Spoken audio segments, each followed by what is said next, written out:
Hello दोस्तों, आप सभी का बहुत बहुत स्वागत है बीपीएम स्टडी के यूट्यूब चैनल पर और मैं हूं बलराम मिश्रा। दोस्तों, आज से हम शुरू करने जा रहे हैं पार्ट ऑफ स्पीच। जी हां दोस्तों, पार्ट ऑफ स्पीच, जिसे हिंदी में शब्द भेद कहते हैं। इसके कितने प्रकार होते हैं और उन प्रकारों को विस्तारित से समझने का प्रयास करेंगे, तो वीडियो को लास्ट तक जरूर देखिए दोस्तों, बिना स्किप किए। और वीडियो अगर अच्छा लगे तो चैनल को सब्सक्राइब कर लीजिए और बेल आइकन को भी दबा दीजिएगा, ताकि हमारे द्वारा अपलोड वीडियो की नोटिफिकेशन आपको सबसे पहले मिले। तो आइए बिना देर किए शुरू करते हैं। देखिए दोस्तों, ये है part of speech.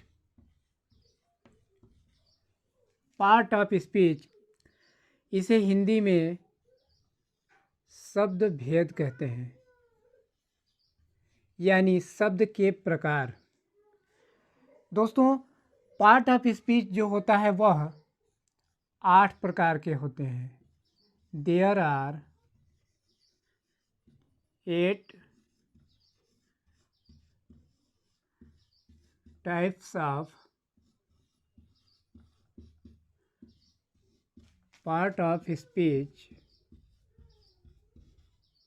in English language।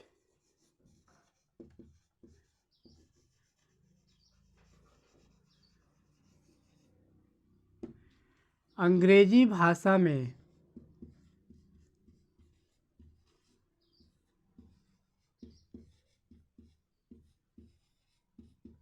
शब्द भेद के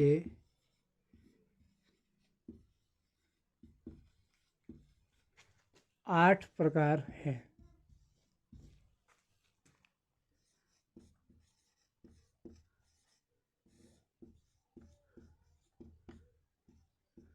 ठीक है दोस्तों, अंग्रेजी भाषा में पार्ट ऑफ स्पीच यानी शब्द भेद के 8 प्रकार होते हैं। वो कौन कौन से होते हैं, आइए जानते हैं। पहला नंबर है दोस्तों नाउन। नाउन, इसे पढ़ते हैं नाउन। और नाउन को हिंदी में कहते हैं दोस्तों संज्ञा। नाउन को हिंदी में क्या कहते हैं? संज्ञा। ठीक है। दूसरा नंबर जो होता है फ्रेंड्स, वो है प्रोनाउन। क्या होता है? प्रोनाउन। इसे हिंदी में प्रोनाउन इसे पढ़ते हैं, और इसका हिंदी होता है सर्वनाम। प्रोनाउन को हिंदी में सर्वनाम कहते हैं। तीसरा नंबर जो होता है दोस्तों, वह होता है एडजेक्टिव।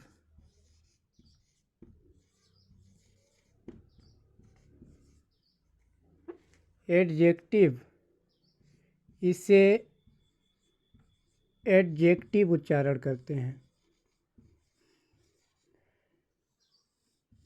एडजेक्टिव, एडजेक्टिव को हिंदी में कहते हैं दोस्तों विशेषण।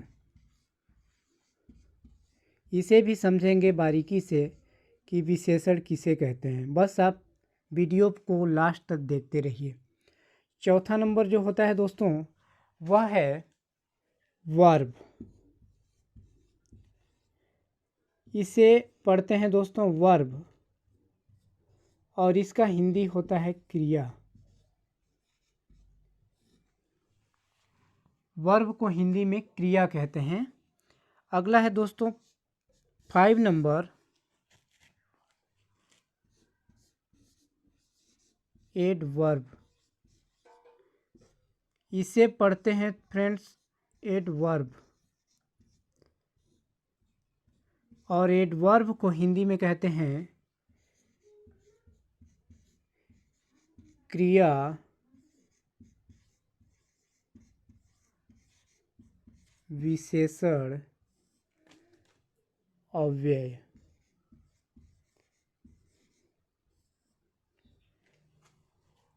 अगला छठा नंबर जो होता है दोस्तों 6 नंबर, वह होता है प्रीपोजिशन।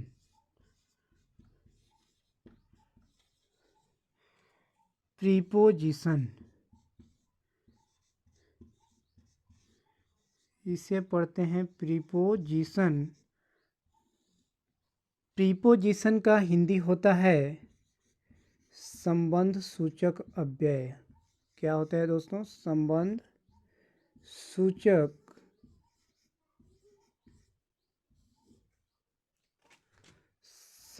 सूचक अव्यय। 7 नंबर जो होता है दोस्तों वह होता है कंजक्शन।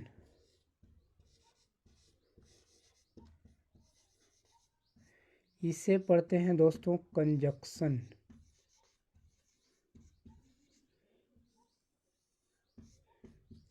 कंजक्शन को हिंदी में कहते हैं दोस्तों समुच्चय वाचक अव्यय।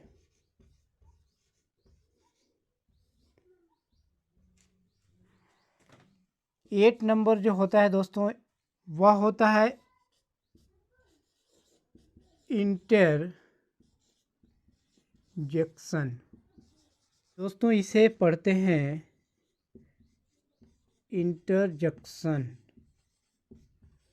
और इंटरजेक्शन का हिंदी अर्थ होता है विस्मयादि बोधक। विस्मयादि बोधक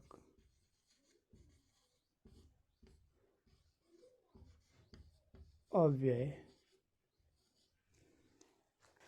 तो दोस्तों आपने देखा पार्ट ऑफ स्पीच यानी शब्द भेद।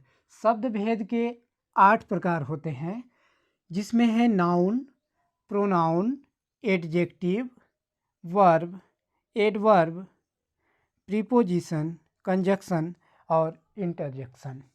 दोस्तों अब आइए संक्षेप में समझते हैं नाउन। दोस्तों नाउन किसे कहते हैं? नाउन का मतलब होता है संज्ञा, और संज्ञा किसे कहते हैं ये समझते हैं। दोस्तों इस संसार में जितने भी चीज़ें हैं उन सारी चीज़ों का कुछ न कुछ नाम है, उन्हीं नाम को हम संज्ञा कहते हैं। जैसे ये है मार्कर, इसका भी नाम है, इसे कहते हैं मार्कर, यह एक संज्ञा है। दोस्तों जिसमें मैं लिख रहा हूँ ये है ब्लैक बोर्ड, इसका भी एक नाम है, इसका भी एक नाम है, इसे कहते हैं संज्ञा यानी नाउन। दोस्तों चेयर किसी वस्तु का नाम है, वह भी संज्ञा है। बल्ब किसी वस्तु का नाम है, वह भी संज्ञा है। यानी इस संसार में जितने भी चीज़ें हैं कुछ न कुछ उसके नाम है, और उन सारे नामों को हम संज्ञा कहते हैं। ठीक है। दूसरा है दोस्तों प्रोनाउन। प्रोनाउन का मतलब होता है सर्वनाम। अब सर्वनाम किसे कहते हैं? दोस्तों आपने पढ़ा होगा कि संज्ञा के स्थान पर प्रयोग होने वाले शब्द को ही सर्वनाम कहते हैं। जैसे मैंने कहा राम खाना खाता है, राम खाना खाता है, तो राम दोस्तों कौन खाना खाता है? राम खाना खाता है। अब राम खाना खा रहा है तो इसमें संज्ञा कौन है? इसमें संज्ञा कौन है? राम, क्योंकि राम किसी का नाम है, वह क्या कर रहा है? खाना खा रहा है। अब मैं यहाँ पे राम खाना खाता है ना करके मैं यहाँ पास कर दूँ वह खाना खाता है, तब क्या है दोस्तों? ये वह जो लिखा हुआ है क्या है? प्रोनाउन है, यानी सर्वनाम है। वह मतलब किसी का नाम लिए बगैर मैं वह लिख दिया, या मैं कहा वह जाता है, वह खाता है, या तुम जाओगे, ये सब क्या है? सर्वनाम के एग्जाम्पल हैं। इसको हम और भी आगे विस्तृत रूप से समझेंगे, अभी फ़िलहाल मैं संक्षेप में आपको बता दे रहा हूँ। अगला है एडजेक्टिव। एडजेक्टिव का मतलब होता है दोस्तों विशेषण। अब विशेषण किसे कहते हैं? संज्ञा या सर्वनाम की विशेषता जहाँ पर बताया जाता है वही विशेषण कहलाता है। संज्ञा या सर्वनाम की विशेषता बताने वाले शब्द को ही हम विशेषण कहते हैं। अगला है दोस्तों 4 नंबर वर्ब। वर्ब का मतलब होता है दोस्तों क्रिया, और क्रिया किसे कहते हैं हम? काम करने वाला को, जिससे पता चले कि कोई काम कर रहा है। काम करना या काम होना ही क्रिया कहलाता है। ठीक है, इसके बारे में हम आगे विस्तृत समझेंगे, बस वीडियो को देखते रहिए पूरा। एडवर्ब, अगला है एडवर्ब यानी क्रिया विशेषण अव्यय। क्रिया विशेषण अव्यय क्या होता है? क्रिया की विशेषता बताने वाला को। अभी हमने इससे पहले देखा क्रिया यानी काम करना या काम का होना, ऐसा हमें बोध होता है तो क्रिया कहते हैं। अब कौन क्रिया कर रहा है, कौन काम कर रहा है, क्या काम कर रहा है, उसकी विशेषता बताने वाले शब्द जो है वो क्रिया विशेषण कहलाएंगे। अगला है दोस्तों 6 नंबर प्रीपोजिशन। प्रीपोजिशन यानी संबंध सूचक अव्यय। दोस्तों संबंध सूचक वे शब्द या शब्दों के समूह होते हैं जो आमतौर पर संज्ञा या सर्वनाम के पहले स्थित किए जाते हैं। अब आइए समझते हैं कंजक्शन के बारे में। 7th नंबर है कंजक्शन, जिसे हम हिंदी में कहते हैं समुच्चयवाचक अव्यय। दोस्तों समुच्चयवाचक अव्यय या इसी को समुच्चय बोधक के नाम से भी जानते हैं। दोस्तों जिन शब्दों की वजह से दो या दो से अधिक वाक्य, शब्द या वाक्यांश जुड़े होते हैं उसे ही हम समुच्चय वाचक अव्यय या समुच्चय बोधक अव्यय कहते हैं।